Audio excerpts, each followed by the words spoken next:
স্বপ্নভঙ্গের আজ সেই 19শে নভেম্বর, আজ থেকে 2 বছর আগে এই রকম একটা দিনে আমরা একেবারে বিমর্ষিত হয়েছিলাম। স্বপ্ন ভেসে যেতে দেখেছি। আজ সেই 2023-এর 19শে নভেম্বর,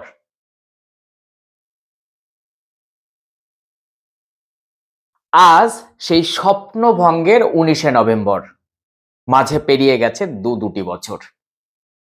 2023 আজকের দিনে ভারত হেরে গিয়েছিল অস্ট্রেলিয়ার কাছে ওয়ানডে বিশ্বকাপ। রোহিত শর্মার নেতৃত্বে ভারত প্রত্যেকটা ম্যাচ জেতার পর আমরা স্বপ্ন দেখেছিলাম যে 2011-র পর আবার 2023 আমরা ওয়ানডে ওয়ার্ল্ড কাপ জিততে চলেছি। সামনে অস্ট্রেলিয়া। ভারত যে গিয়ারে ছিল, একটা ম্যাচ হারেনি এর আগে, সেখানে এই 15তম ম্যাচ অর্থাৎ ফাইনাল ম্যাচে এসে ভারতকে হারতে হলো। শুধু হারতে হলো না, 140 কোটি মানুষের স্বপ্নভঙ্গ হলো। আজকে সেই 2023-এর 19-এর একেবারে স্মৃতি তর্পণ করতে আজকের এই ভিডিওটা। যারা 2023 সালের 19শে নভেম্বরের দিনটা এখনো ভুলতে পারেননি, তাদের আরেকটুখানি কি বলবো, ঘৃতাহুতি দিচ্ছি, আরেকটু মনে করিয়ে দিচ্ছি। দেখুন, আমরা যদি কোনো একটি কাজে না জ্বলি তাহলে বেস্ট বেরিয়ে আসে না। 2027 ওয়ার্ল্ড কাপ পেয়ে আমরা সেই স্বপ্ন সার্থক করব, কিন্তু রোহিত শর্মা থাকবেন তো, বিরাট কোহলি থাকবেন তো, বড় প্রশ্ন। আগে বলি, সেই 2023 সালে ওয়ার্ল্ড কাপে ভারতের পারফরমেন্স কি ছিল, ভারতের প্রত্যেকটা প্লেয়ারের ইন্ডিভিজুয়ালি পারফরমেন্স কি ছিল, সেটা জানার জন্যই আজকের এই ভিডিওটা। কারণ আমরা সবাই জানি কিন্তু ভুলে গেছি হয়তো। আজকে ভারত হারার পর কিন্তু মনে পড়ছে সেই কলাগাছ মামনির কথা, মনে পড়ছে বাংলাদেশে অসময়ে ঈদ পালনের কথা। বাংলাদেশ আর ভারত বন্ধু দেশ হলেও শত্রু দেশে পরিণত হতে একদম একদম বাংলাদেশের ভাইরা দ্বিধাবোধ করেনি। আজকে মনে পড়ছে সেই অভিশপ্ত দিনটির কথা। 2023 সালের বিশ্বকাপে ভারতের পারফরমেন্স ছিল বিশ্ব ক্রিকেটে ইতিহাসের অন্যতম দাপুটে অধ্যায়।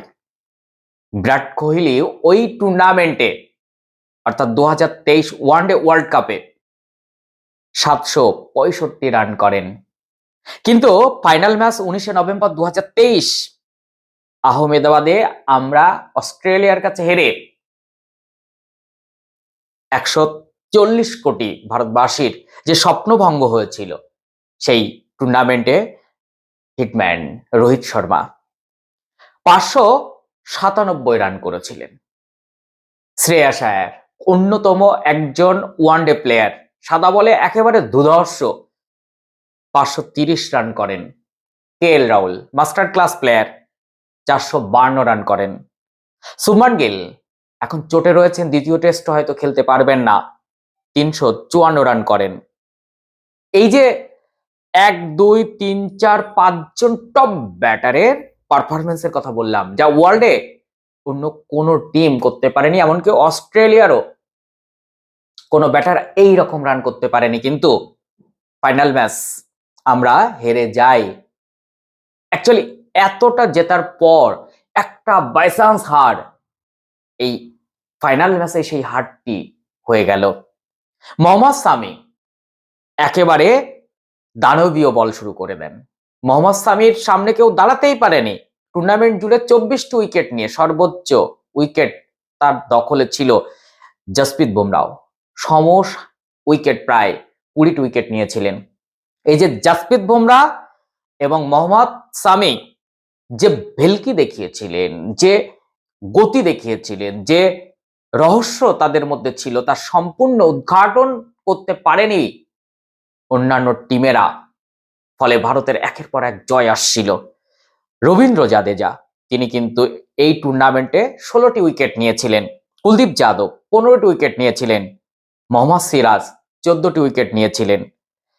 ব্যাটিং, বোলিং, ফিল্ডিং সব নিয়ে একেবারে অস্ট্রেলিয়া থেকে শুরু করে সবাই জানতো ভারতই 2023 ওয়ার্ল্ড কাপের চ্যাম্পিয়ন হওয়ার যোগ্য। কিন্তু বাই চান্স ফাইনাল ম্যাচ হার আজও কিন্তু ক্রিকেট বিশ্বকে, ক্রিকেট ভক্তদের মনে সেই কালো দাগটা আজও মুছতে পারেনি। তবুও 2027 ওয়ার্ল্ড কাপের দিকে চেয়ে আছি। 2027 ওয়ার্ল্ড কাপ নিয়ে সবকিছুর একটা প্রত্যুত্তর দিতে আমরা বদ্ধপরিকর। কিন্তু সেই 2023-এর পর থেকে একের পর এক আইসিসির যতগুলো টুর্নামেন্ট হয়েছে সব টুর্নামেন্টগুলোই আমরা কিন্তু কর্তৃত্ব করেছি। আমরা 2024 টি-20 ওয়ার্ল্ড কাপ জিতেছি, আমরা চ্যাম্পিয়ন্স ট্রফি জিতেছি, আমরা এশিয়া কাপ জিতেছি, আমরা মহিলাদের ওয়ানডে বিশ্বকাপ জিতলাম। মাঝে একটা 2025 ওয়ার্ল্ড টেস্ট চ্যাম্পিয়নশিপ ফাইনাল আমরা হাতছাড়া করেছি। তাছাড়া আমাদের কিন্তু ক্রিকেটের রাজত্বটা কিন্তু আমাদের দখলে। ক্রিকেটের রাজত্বে আমরা আলেকজান্ডার, ক্রিকেটের রাজত্বে আমরা কিন্তু সেকেন্দার সাহেব, ক্রিকেটের রাজত্বে আমরা একেবারে সেই জায়গায় পৌঁছেছি যেখানে সাদা বল হোক বা লাল বল ভারতকে সবাই এখন সমীহ করে। এই পরিস্থিতিতে 2023 19 নভেম্বর সেই অন্ধকার কালো দিনটি আজকে একটু স্মৃতি তর্পণ করতে ব্যস্ত হয়ে গেলাম। তাই কাউকে হয়তো আবারও উস্কে দিলাম, সেই আঘাতটা একটু আবারও জর্জরিত হলেন হয়তো, তবুও মনে করিয়ে দিলাম 2027 ওয়ার্ল্ড কাপ সেই কালো দাগটা উঠে যাবে, ফ্যাকাশে হওয়া শুরু হয়েছে।